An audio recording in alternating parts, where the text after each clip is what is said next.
All right, so I'll do this one more time. I don't think I'm gonna say anything here which I haven't already said.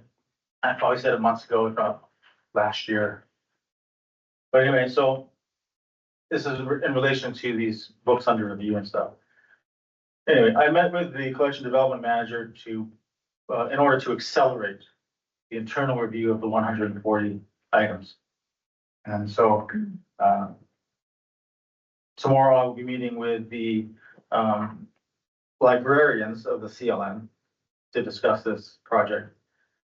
And I hope to be able to report to the board that it's completed, maybe next meeting, maybe the meeting after that. So, but just to clear up things, when I say librarian, I mean librarian. There's 66 employees at CLN, there are 11 librarians. So people thought I was supporting librarians. Librarian has an MLS, there's 11 of them at the CLN, just so we're all clear, right? So I'm going to enlist the aid of the librarians to accelerate this process. But I do want to make clear, yeah, that this is an internal review process, and so there is no timeline. This isn't the 16 items that fall under a different timeline. And I think Carrie's gone now, but those 16 items are in technical services and they should be processed and recatalogued to go to the mature content collection, right? That's where they are. The 140 items out of my office, I sat in collection development offices, we have to internally review those. So it's an internal review. There's no time bounds on it. It's just, it's what we do, right? Sorry, I should just stick to my script. It's a perfectly normal professional library activity. As such, there is no and never has been a timeline for this project. There are not and these have never been challenged items. These 140 items are not challenged items. No one challenged them, right? It's an internal review. We are simply analyzing our collection in light of a state law that applies to us. We began with 140 items based on bibliographic records, so we do. We will continue with others. It's our professional responsibility. Tomorrow I'll meet with librarians. But as noted from the beginning, these items have always been available to the patron. There was a glitch, which I told everybody about.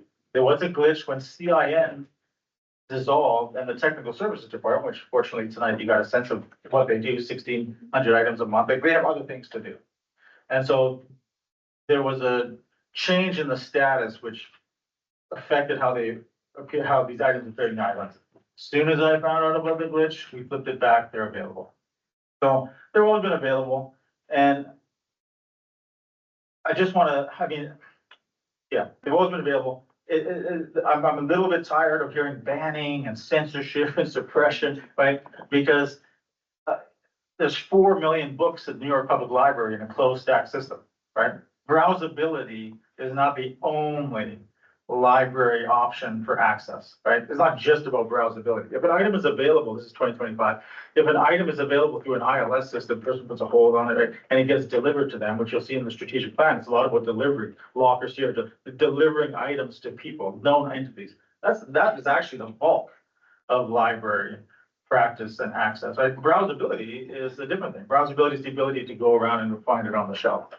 Totally different thing. So lack of browsability can't be construed as suppression, censorship, banning. Otherwise, 4 million items in New York Public have been censored and banned because it's a closed stack system, right? It's been forever. Their local branches are. I'm not saying we're going to close stack, but I'm just trying to show that closed stacks is not the equivalent of some of these other buzzwords that people get thrown around. There's nothing of that kind happening here. This is just normal library. We are being proactive about the law. We're going to evaluate all our books. We do it based on bibliographic records. So when I thought, this is a cookbook, I don't need to pull 140 cookbooks in to see if they break the law, right? I'm looking at bibliographic records that came up once before, MARC records, machine access readable cataloging, right? So these are bibliographic records with our subject headings, with our notes, with our subject of publication, and we use that to decide how we're going to assess our collection. So I just want to reassure the board once again that the 140 items, which had no timeline, were not challenged, an internal review. I'm going to try and accelerate that for the benefit of everyone, so that they do get back on the shelves. So they'll be back on the shelf. They've still been available, but they will get back on the shelf.